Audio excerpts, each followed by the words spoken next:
성경은 모세의 인생을 세 부분으로 이야기를 합니다. 재미난 것은 세 부분의 배경이 모두 다르다는 겁니다. 태어나서 미디안으로 도망하기 전까지는 40세까지는 이집트에서 살았고요. 40세에서 하나님의 부르심을 받은 80세까지는 미디안 광야에서 살았습니다. 그리고 남은 40년은 출애굽한 이스라엘 백성들과 시내 광야에서 살았습니다. 모세의 어린 시절과 청년 시절의 기록은 성경에 많이 기록되진 않았습니다. 태어나서 80세까지의 기록은 출애굽기 1장과 2장이 전부입니다. 그 두 장도 우리가 잘 아는 모세의 출생 이야기가 한 80%가 됩니다. 그렇다면 출생 이후 80세까지의 기록은 구약에서 출애굽기 2장 끝부분이 전부가 됩니다. 신약에서는 모세를 회상하면서 기록된 사도행전 7장과 히브리서 11장 몇 절에만 모세의 이 기간에 대한 이야기가 나옵니다. 사도행전과 히브리서는 독특하게 40세 때 모세가 믿음의 결심을 했다라고 이야기를 합니다. 히브리서를 한번 보겠습니다. 히브리서 11장 24절에서 26절인데요. 우리 같이 천천히 읽겠습니다. 믿음으로 모세는 장성하여 바로의 공주 아들이라 칭함받기를 거절하고 도리어 하나님의 백성과 함께 고난받기를 잠시 죄악의 낙을 누리는 것보다 더 좋아하고 그리스도를 위하여 받는 수모를 애굽의 모든 보화보다 더 큰 재물로 여겼으니 이는 상 주심을 바라봄이라. 그리고 오늘 우리가 읽은 본문이 40세 모세의 믿음의 결단에 대한 조금은 더 자세한 내용입니다. 그런데 그 이야기가 모세의 결단과는 조금 다르게 내용이 전개가 됩니다. 본문을 좀 보겠습니다. 2장 10절과 2장 11절 사이에는 40년의 공백이 있습니다. 11절에 모세가 장성한 후에라고 이야기를 하죠. 그런데 사도행전 7장을 보면 이때의 나이가 40이라고 이야기를 해줍니다. 7장 23절을 보면요, 이렇게 이야기합니다. 나이가 40이 되매 그 형제 이스라엘 자손을 돌볼 생각이 나더니, 그러니까 40세 되었을 때 모세는 동족 이스라엘 백성이 애굽 사람에게 폭행당하며 일하는 모습을 보고 참지 않습니다. 그래서 11절에 보면은 애굽 관리자가 이스라엘 노예를 학대하고 치며 핍박을 하죠. 여기서 치다라는 단어는 뒤에 애굽 사람들이 이스라엘 백성들을 학대했던 그 단어와 계속 동일합니다. 그러니까 애굽은 이스라엘 백성들을 끊임없이 때리며 학대하며 노동을 시켰다라는 겁니다. 그리고 여기서 단순히 치다라는 것이, 그러니까 우리가 전치 몇 주 정도 나오게 가볍게 위협하고 치는 것이 아니라 쳐서 죽일 정도로 치다라는 그 의미를 가지고 있습니다. 모세는 그동안 생각에만 머물렀던 동족을 향한 행동을 합니다. 성경 말씀에 보면요, 12절에 좌우를 살피고 사람이 없음을 보고 애굽 관리를 쳐 죽입니다. 그리고 모래에 감추죠. 재미난 건 애굽 사람을, 이 애굽 관리를 죽이기 전에 모세의 행동입니다. 여러분, 좌우로 살폈다라는 것은 목격자가 있는지 확인하는 행동이죠. 이 행동을 통해 우리는 모세의 행동이 조금 부적절하다라는 것을 좀 알 수가 있습니다. 분명 우리가 조금 전에 읽은 히브리서의 평가에 의하면 모세는 고난당하는 이스라엘 백성들의 편에 서기로 작정을 하죠. 그리고 한 행동을 했습니다. 오늘 행동이거든요. 그런데 행동이 좀 부자연스럽습니다. 작정을 했으면 좀 떳떳해야 되는데 좌우로 살폈다라는 모세의 행동을 통해 뭔가 당당하지 못했다라는 것을 알 수 있습니다. 그런데 여러분, 당연히 그럴게요. 아마도 오늘 모세는 처음으로 사람을 죽여봤을 겁니다. 어떤 명분에도 사람이 사람을 죽이는 것은 예나 오늘이나 결코 자연스럽지 못하죠.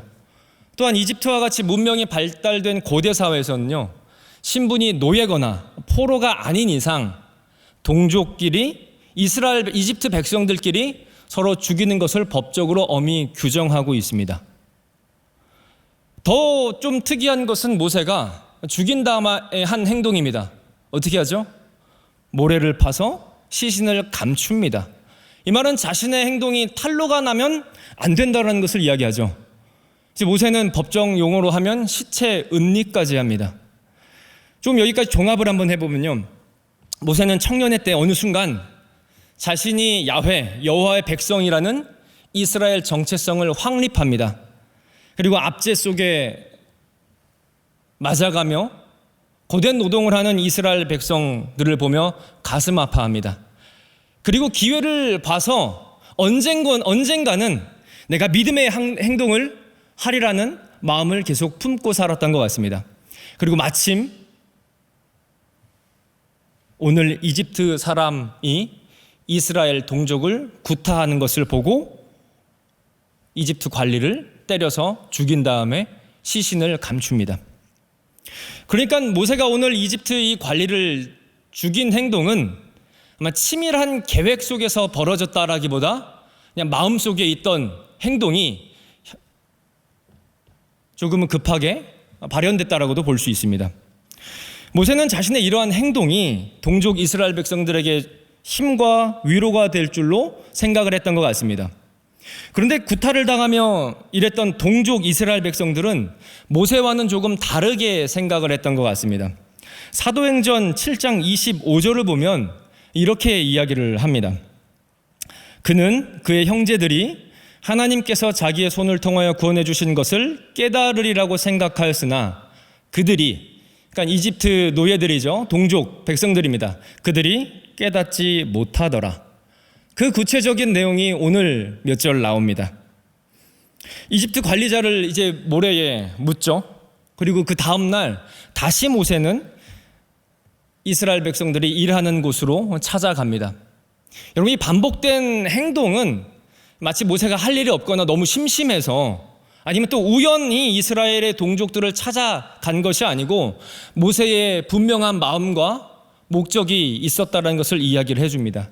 히브리서 11장에서 모세의 믿음을 말한 것처럼 이스라엘 백성을 향한 애통하는 마음이 있었다는 거죠. 그런데 이번에 동족끼리 싸우고 있습니다. 여기서도 싸우다라는 말이 그냥 말싸움이 아니라 서로 죽일 듯 폭력을 쓰고 있다는 겁니다. 그리고 어떤 의미를 추측해 보자면 한 사람이 한 사람을 일방적으로 죽일 만큼 때리고 있었던 것으로 보입니다.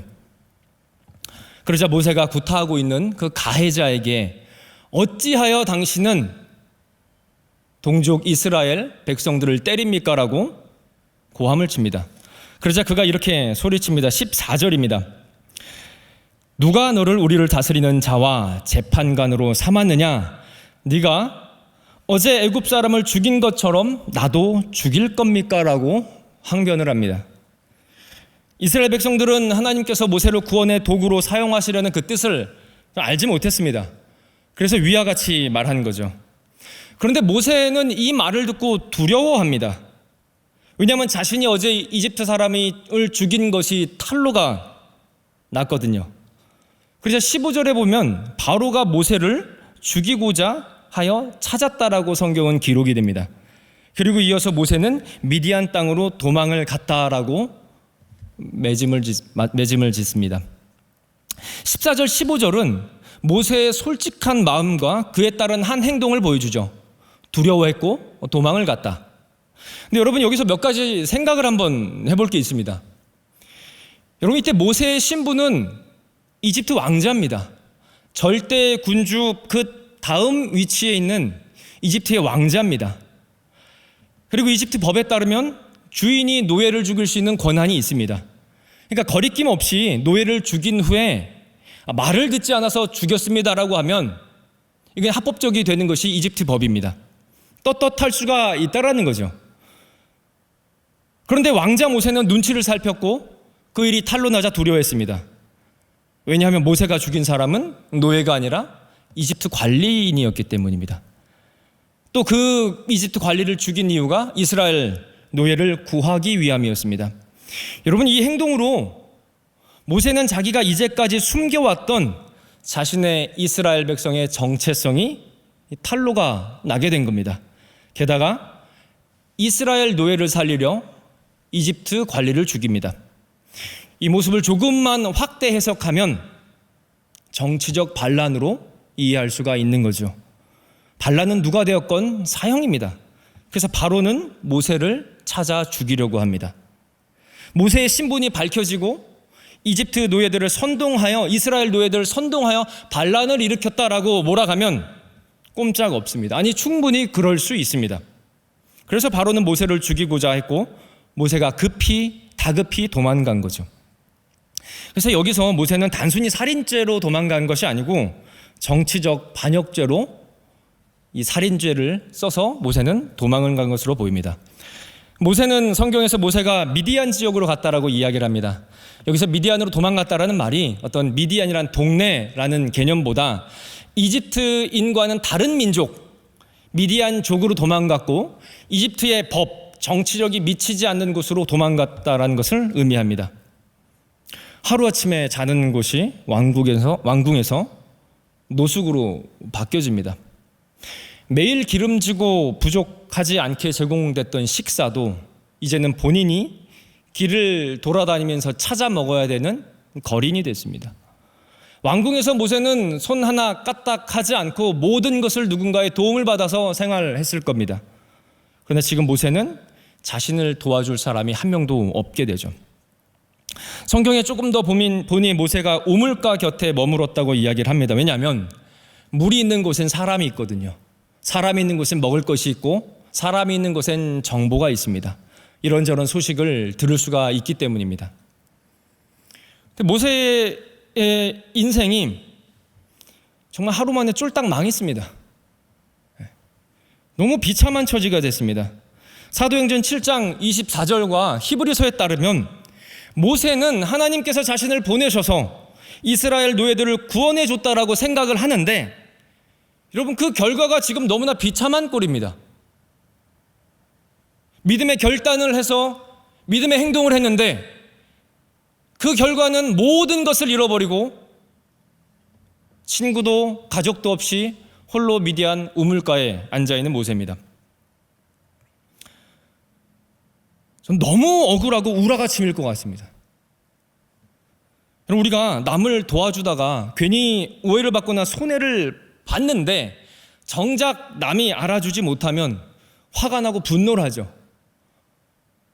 구해줬는데 보찜 내놓으라 한다. 그럼 모세는 조금의 손해가 아니라 반란자의 살인죄까지 구형돼서 아무런 준비를 하지 못하고 나온 도망자이자 거짓 신세가 됐습니다. 게다가 모세의 잘못이 아니라 이스라엘 백성들이 무지하여 모세를 거부한 거잖아요. 모세는 믿음의 행동을 한 거고요. 여러분, 그 우물가에서 모세가 무릎을 꿇고 하나님, 그래도 여기까지 인도해 주셨으니, 목숨은 살려주셨으니 감사합니다. 히브리서 고백처럼요, 이스라엘 백성들처럼 저도 고난받게 해주셔서 감사합니다. 여러분, 이런 고백, 이런 기도했을까요? 아니요. 비참했을 것 같습니다. 화가 분노로 변하고 분노는 좌절과 절망으로 변하지 않았을까요? 여러분, 저는 히브리서의 그 총평, 사도행전의 총평이 틀렸다고 말하는 게 아닙니다. 맞습니다. 그때 모세가 행동했을 때, 마음을 품었을 때 모세의 행동은 믿음으로 가득 차 있었습니다. 우리도 그렇잖아요. 지난 시절을 생각해 보면 여러분, 은혜 받고 결단하고 하나님을 향해 제 인생을 던지겠다라고 여러분 혹시 몇 번 다짐했습니까? 저는 한 2만 번 다짐했습니다. 우린 수도 없이 다짐하잖아요. 그런데 살면서 어렵고 힘든 일이 생기면 하던 신앙의 훈련 잠깐 멈추고, 기도 꾸준히 가던 것 멈추고, 성경 꾸준히 읽던 것 잠깐 멈추고, 살면서 힘든 일이 생기면 이젠 기도보다 원망과 불평이 나오고요. 하나님, 내가 진짜 하나님을 위해 이렇게까지 하고 있는데 왜 내 삶은 나아지지 않고, 왜 더 안 좋아지고, 왜 인생을 살면서 문제는 해결되는 것이 아니라 문제는 더 많아지는 겁니까?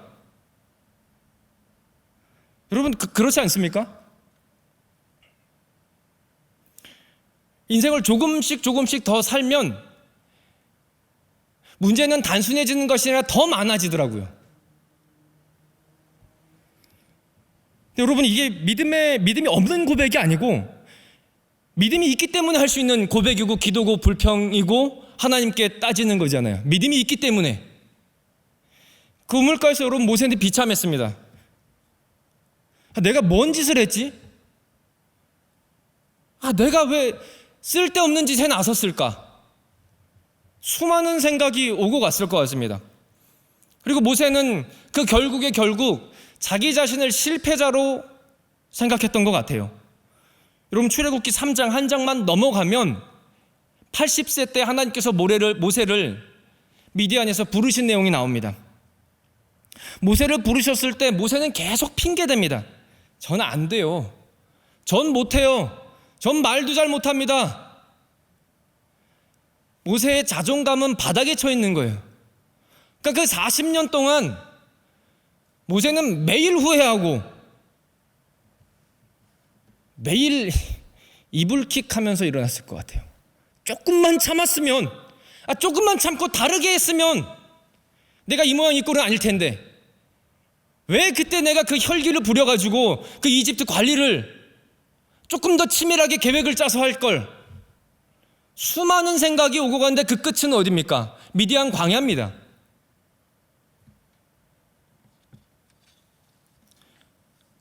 그럼 미디안 광야에서 그럴 수 있는 게, 여러분, 하루 종일 힘들고 짜증나는 일상의 연속이 아니겠습니까? 왕자였습니다. 왕자.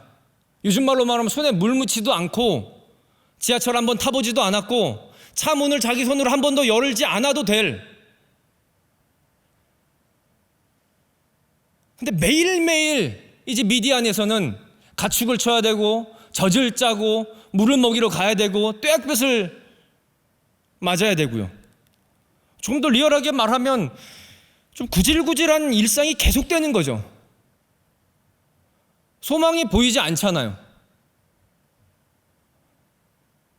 나름 믿음으로 내린 결단의 결과가 고된 광야에서의 삶이고 아무런 변화 없고 누구도 찾아오지도 않고 누구도 알아주지 않습니다. 여러분, 무엇이 문제였을까요? 저는 이 본문을 읽을 때마다 항상 질문했습니다. 무엇이 문제였을까? 모세의 순수하고 선한 믿음의 결심과 행동에 하나님은 너무 비참한 결과를 주지 않았는가? 왜 하나님께서는 그렇게 긴 비참한 인생을 모세에게 살게 하셨을까? 아니, 어쩌면 여러분과 저에게 살게 하실까? 답부터 말하자면 모세에게 하나님이 필요한 신앙은 머리의 신앙이 아닌 몸으로 겪는 신앙 훈련이 필요했기 때문입니다. 그러자 하나님께서는 모세의 삶을 완전히 다른 방향으로 돌려버리십니다. 이 디투어, 제가 설교 제목을 처음으로 영어를 썼습니다. 오늘 설교 제목이거든요. 프랑스에서 유래한 영어인데 막다른 길, 그래서 우회하라, 돌아가다라는 일상 용어입니다. 제가 예전에 여행을 할 때 다른 것 가지지 않고 휴대폰 하나만 들고 다녔습니다. 왜냐면 휴대폰에 구글 지도가 있거든요. 다른 거 몰라도 구글의 위치 입력하고 지도 보고 길을 찾아가면 거의 100이면 100 찾아갑니다. 예전에 이탈리아 베니스라는 곳을 좀 여행을 했을 때 거긴 진짜 굽이굽이 골목이 너무 많더라고요. 휴대폰을 보고 길을 찾다가 한 모퉁이로 들어갔는데, 그래서 한참 들어갔습니다. 도착지가 나와야 되는데 갑자기 제 앞에는 길이 막혀 있는 겁니다. 뭐 방법이 있나요? 다시 왔던 길을 한참을 돌아 나왔습니다. 근데 그 코너에 한 친구가 들어갈 때도 있었는데 나오면서 저를 보면서 이렇게 이야기를 하고 가더라고요. 디투어, 야, 거기 막 따랐다, 너 돌아가라. 아마도 그 친구도 갔기 때문에 그런 얘기를 해준 것 같아요. 좀 화가 났습니다. 아니, 그러면 들어가기 전에 이야기를 해주지. 근데 여행객들이 보니까 그쪽으로 자꾸 계속 지나가더라고요. 이제 길이 가고자 했던 목적지가 어떤 유적지나 기념 그런 지역이 그 길 바로 앞에 있었거든요. 그때 묵상했던 말씀이 출애굽기였는데 딱 이 장면이 생각나더라고요. 막혔으면 돌아가라. 돌아가면 된다. 아니, 돌아가야 된다. 우리는 살면서 벽을 많이 만나죠. 나이를 먹어가면 먹어갈수록 벽이 더 많이 생깁니다. 만만해 보이는 작은 벽도 있고요. 좌절감을 느끼게 할 만큼 높이 높은 크고 웅장한 벽도 만나게 됩니다. 그때 우리는 이 벽을 뛰어넘거나 부서서만 가야 된다라는 기도를 많이 합니다. 맞습니다. 때로는 하나님의 능력으로 요단과 홍해를 갈라야 됩니다. 어떤 벽도 부수거나 뛰어넘을 수 있습니다. 그런데 신앙생활에 있어서 신앙생활을 하다 만나는 많은 벽들은 무조건 다 깨부수거나 뛰어넘으라고 주신 벽이 아닐 수가 있습니다. 아니, 오히려 더 많이 하나님께서는 벽을 그대로 두신 채 우리의 삶을 우회시킵니다. 왔던 길로 돌아가라. 마치 모세처럼요. 여러분, 미디안 광야 40년의 인생이 삶이 모세에게 없었더라면, 여러분 이후 모세에게 출애굽이라는 위대한 사역이 맡겨졌을 때 철부지같이 행동하는 이스라엘 백성들과 광야 40년을 못 지나갔을 겁니다. 어쩌면 모세는 그들을 보면서 자신이 지나온 40년의 미디안 광야가 데칼코마니처럼 똑같이 생각났을 겁니다. 어쩜 나랑 똑같이 생각하고 원망하고 불평할까? 여러분, 출애굽기를 조금 14장 15장 보면요, 출애굽한 백성들이 노예로 살았던 애굽 시절들을 그리워하며 후회하고 불평만 하잖아요. 왜 힘든 이곳으로 탈출시켜가지고. 그럼 모세는 안 그랬을까요? 그럼 모세는 노예가 아니라 모든 것을 누리던 왕자였습니다. 내가 왜 그랬을까? 내가 왜 그랬을까? 좀 참을 걸. 진짜 쓸데없는 짓을 내가 왜 그랬을까?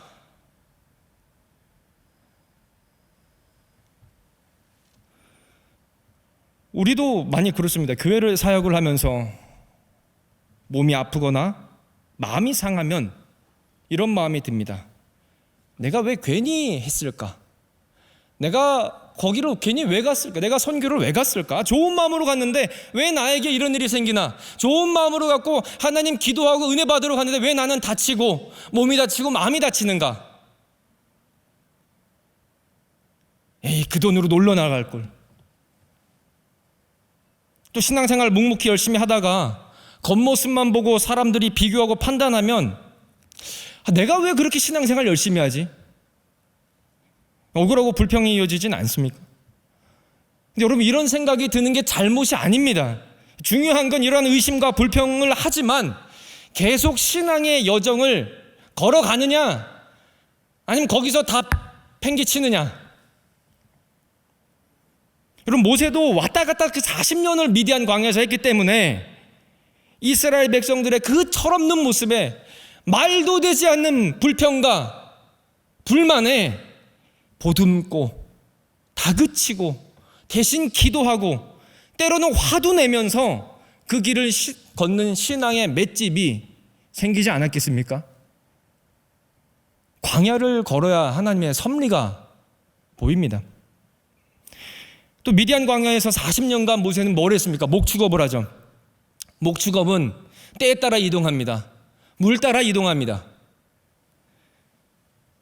텐트 치고 걷고 치고 걷고 반복하는 생활이 40년이 됩니다.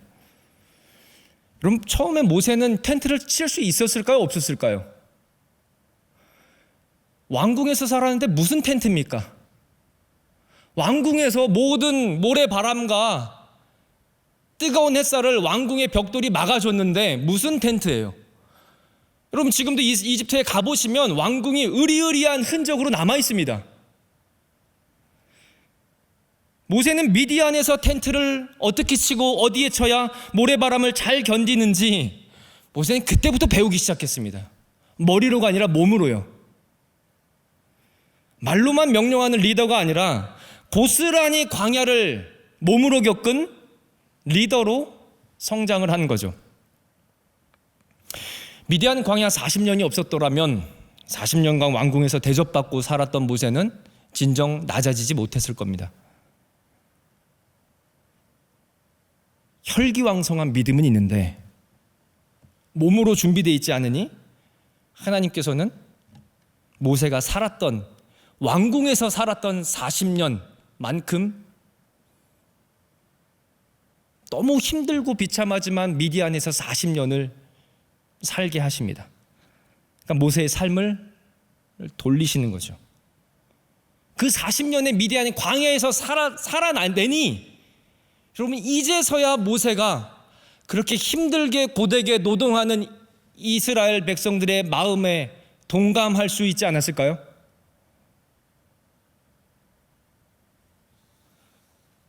근데 여러분, 하나님 참 독하지 않습니까? 진짜 독합니다, 독해. 그러니까 하나님 손에 붙든 사람으로 만들기 위해 작정하시면 무지막지하게 독해지십니다. 무지막지하게. 구약 성경을 읽고, 아니 신약에서도 여러 사도들을 보면은 하나님께서는 하나님의 손에 붙들리는 사람을 만들기 위해 너무하게 하나님께서는 그 인생들을 돌리십니다. 에스겔, 예레미야, 이사야, 수많은 선지자들을 한번 보십시오. 사랑하는 성도 여러분, 신앙생활은 머리로 계획하는 것이 아니라 몸으로 하는 겁니다. 머리로 예배 드려야지를 2만 번 외치는 게 아니라 한 번 외치고 한 번 몸으로 나오는 게 예배 드리는 거잖아요. 머리로 기도해야지가 아니고 그냥 기도하면 되는 거잖아요. 머리로 성경 읽어야지가 아니고 그 생각 안 하고 펴서 성경을 읽으면 성경을 읽는 겁니다. 그러니까 신앙생활은 머리가 아니라 몸으로 하는 겁니다.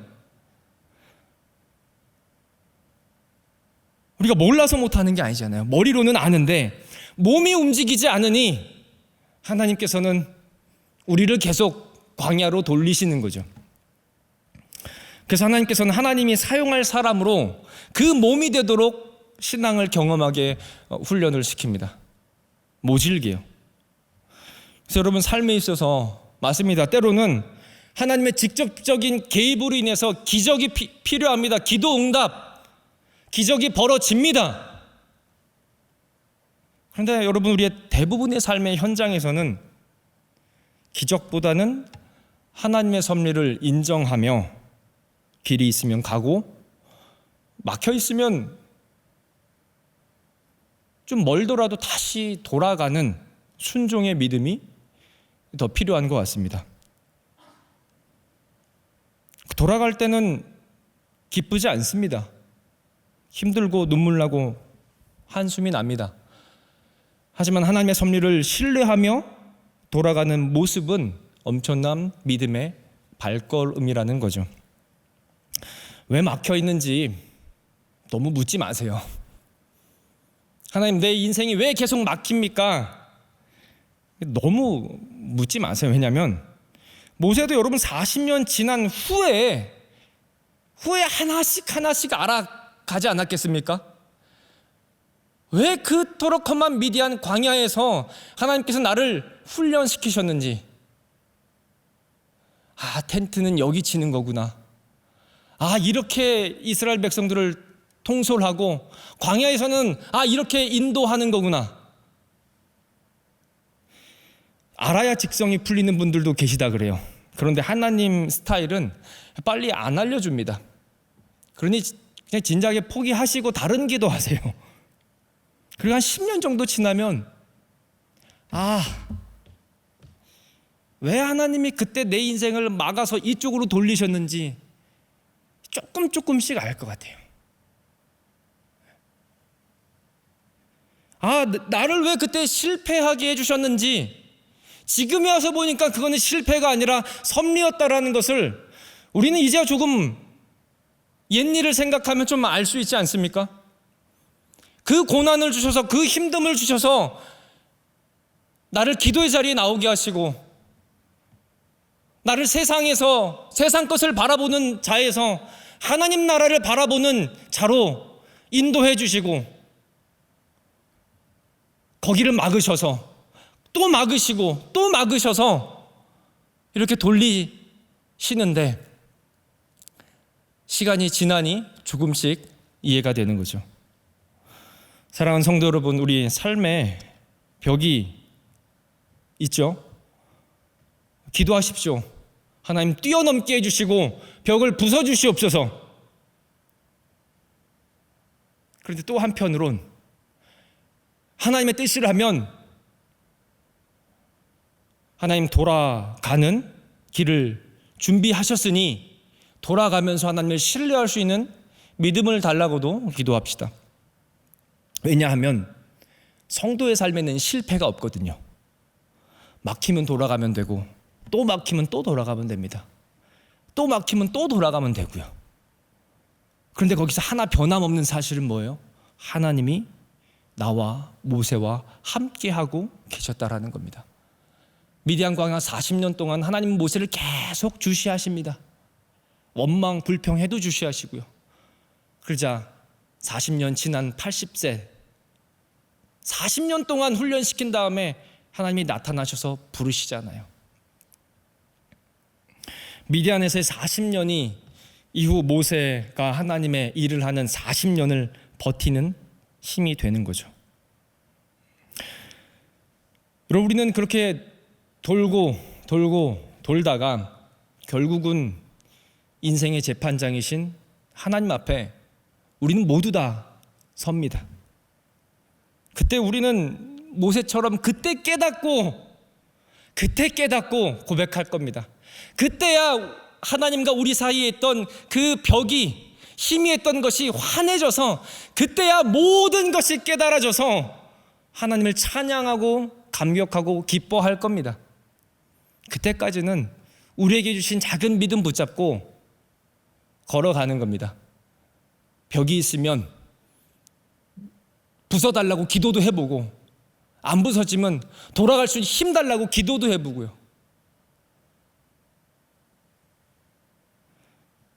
우리 말씀 한 절을 읽고 이제 찬양하고 기도할 텐데 모세의 유언이라고 할 수 있는 신명기서의 말씀입니다. 모세가 죽기 전에 이 고백을 하고 이 고백을 이스라엘 백성들에게 남기고 모세는 하나님께 갑니다. 신명기 31장 8절 말씀을 같이 읽고 우리 찬양하고 기도하겠습니다. 우리 31장 8절 다 같이 한 목소리로 읽겠습니다. 여호와 그리하면 여호와 그가 내 앞에서 가시며 너와 함께 하사 너를 떠나지 아니하시며 버리지 아니하시리니 너는 두려워하지 말라 놀라지 말라. 이 모세의 고백이 돌고 돌아서 주를 신뢰하며 살아가는 우리 3일의 모든 성도의 삶에 함께 있기를 소망합니다. 우리 주만 의지에 같이 찬양하고 기도하겠습니다. 의지했던 모든 것 의지했던 모든 것 변해가고 억울한 마음은 커져가네. 부끄럼 없이 살고 싶은 마음 주님 아시네. 모든 일을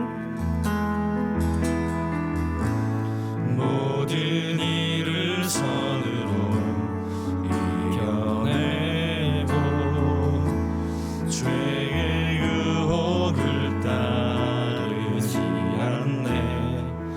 나를 구원하신 영원한 그 사랑 그 신그대 날 붙드시네. 주어진 내 삶이 작게만 보여도 선하신 주 나를 이끄신 본의 중심을 보시는 주님만 따르네. 날 택하신 주만 의지해. 보이는 상황에 무너져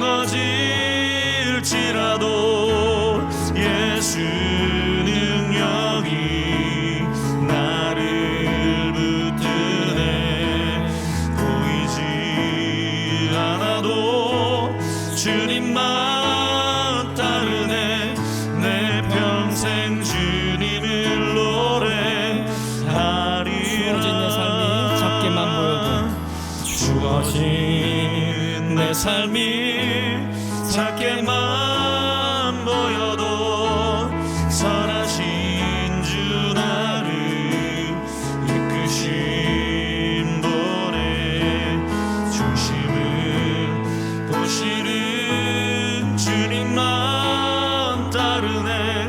날 택하신 주 나를 의지해. 보이는 상황에 무너질지라도 예수 능력이 나를 붙드네. 보이지 않아도 주님만 따르네. 내 평생 주님을 노래하리라. 기도합시다. 오늘 말씀 생각하면서 주님, 돌아가겠습니다. 그래도 하나님 나를 인도하시고 섭리하시는 것은 변치 않습니다. 우리에게 믿음 더해 주시옵소서. 말씀 생각하면서 우리 같이 통성으로 기도하겠습니다. 사랑이 많으신 하나님, 모세의 인생을 통해서 좀 우리가 하나님이 우리의 삶에 역사하시는 부분을 보게 됩니다.